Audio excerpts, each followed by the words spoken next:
Today I have, as you can probably see, The Maze Runner by James Dashner, and what a dashing book. Seriously though, I really enjoyed the book. I give it 4 out of 5 triangles.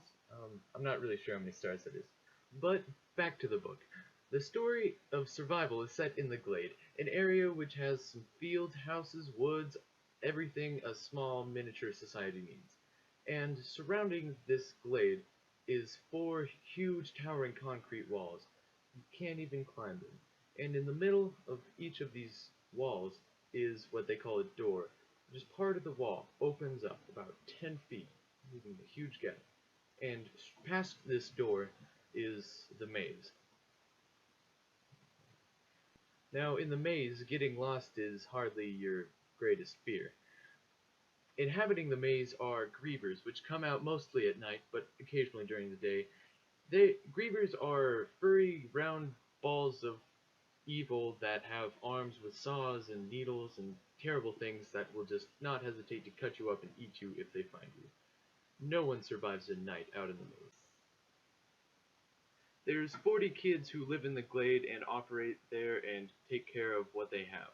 They're all teenage boys who around the age of 13 to 18, and they all have their past memories just erased.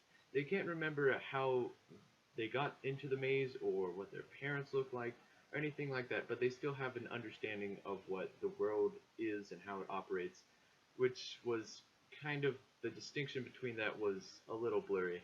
But anyways, they survive and they have a society going with rules and orders, and it all works out in the end. The book starts with Thomas, the main character, entering the glade. He comes up through the box, which is how all the kids enter into the glade. He is, of course, astounded and very confused when he first arrives, as he has no memory of his past, and he starts to learn the ropes, and it all seems like he will become well adjusted, just like the rest of the people, to his new home. But the very next day, something strange happens.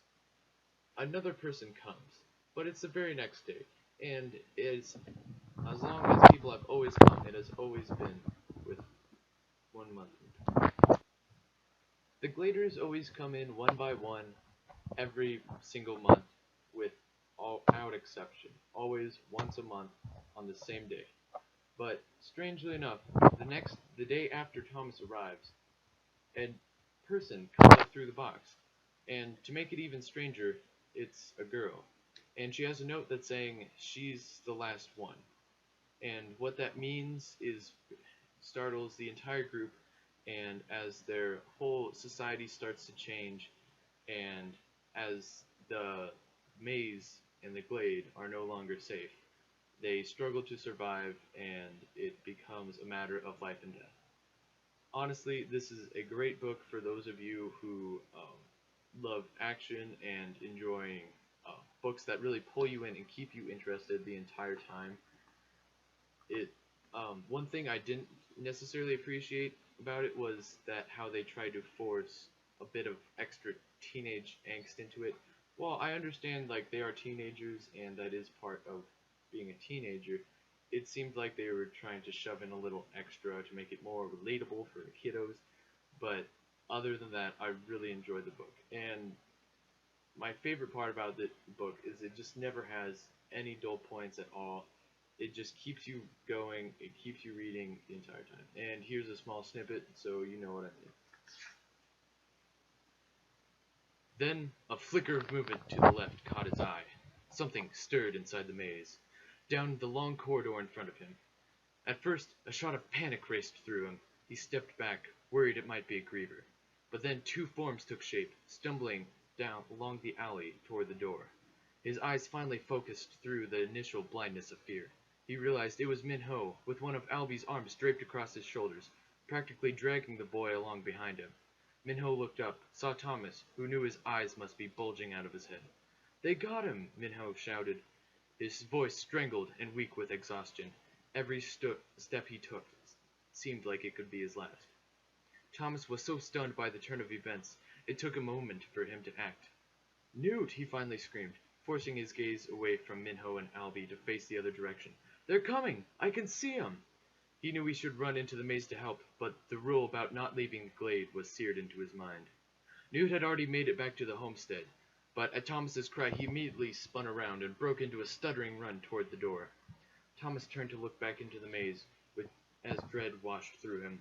Albie had slipped out of Minho's clutches and had fallen to the ground. Thomas watched as Minho tried desperately to get him back on his feet, then, finally giving up, started to drag the boy across the stone floor by the arms. But they were still 100 feet away. The right wall was closing fast, seeming to quicken its pace the more Thomas willed it to slow down. There were only seconds left until it shut completely. They had no chance of making it in time.